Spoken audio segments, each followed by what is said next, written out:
Hey everyone, today we will see how you can play YouTube in the background. So this isn't actually possible on the YouTube app, but we have a little trick that we can use to play it in the background. So you have to open a browser. I'll be using Google Chrome here.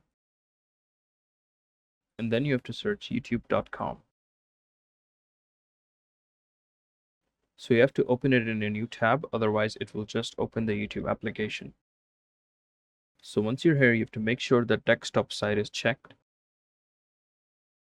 And then you can search for anything you want.